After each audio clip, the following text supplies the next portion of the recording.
بسم اللہ الرحمن الرحیم فصل لربک وانحر۔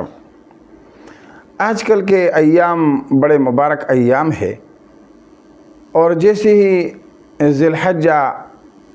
آ رہا ہوتا ہے تو حضرت ابراہیم اور حضرت اسماعیل علیہ السلام کی یادوں کو اپنے ساتھ لے کر کے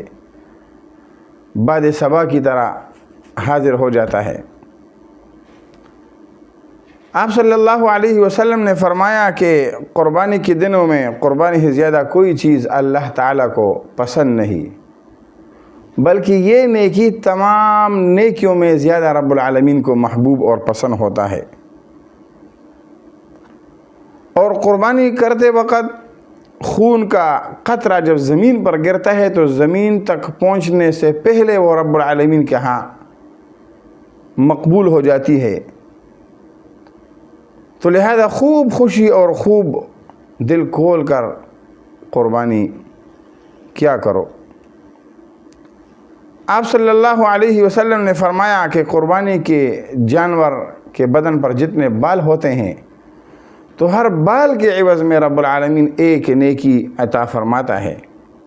یہاں تک کہ مینڈے اور بیڑ کے اوپر جو اون ہوتا ہے تو اس کے ہر تار کے عوض میں بھی رب العالمین ایک نیکی عطا فرماتا ہے۔ اور دینداری کی بات تو یہ ہے کہ اگر کسی پر قربانی کرنا واجب بھی نہ ہو تب بھی وہ اتنے بے حساب ثواب کی لالچ میں وہ قربانی کر دے تو کتنی ہی عظمت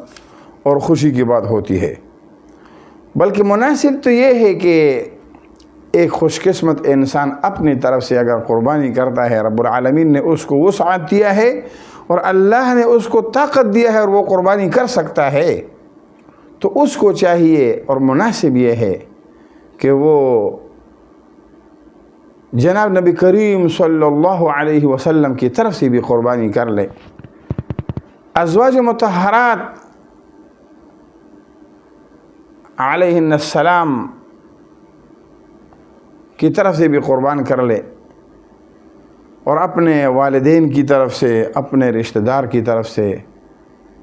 دوست و احباب کی طرف سے بھی اگر قربانی کر لے تو بہت عظمت اور بہت ہی غنیمت کی بات ہے۔ اور یہ قربانی کرنا امیر آدمی پر تو واجب ہے، اور غریب بندے کے لیے ایک غنیمت ہے کہ وہ بھی قربانی کر لے۔ اللہ رب العالمین ہم سب کو قربانی کرنے کی توفیق نصیب فرمائیں، اور وہ بدبخت انسان کے جس پر قربانی واجب ہو اور پھر بھی قربانی نہ کرے، تو آپ صلی اللہ علیہ وسلم نے فرمایا من وجد سعتا ولم يضحي فلا يأت مصلانا، کہ جس آدمی کے پاس وسعت ہو کہ وہ قربانی کر لے پھر بھی وہ قربانی نہ کرے تو پھر ہماری عیدگاہ کی قریب بھی وہ نہ آئے۔ تو اللہ تبارک و تعالیٰ سب کو قربانی کرنے کی توفیق نصیب فرمائے۔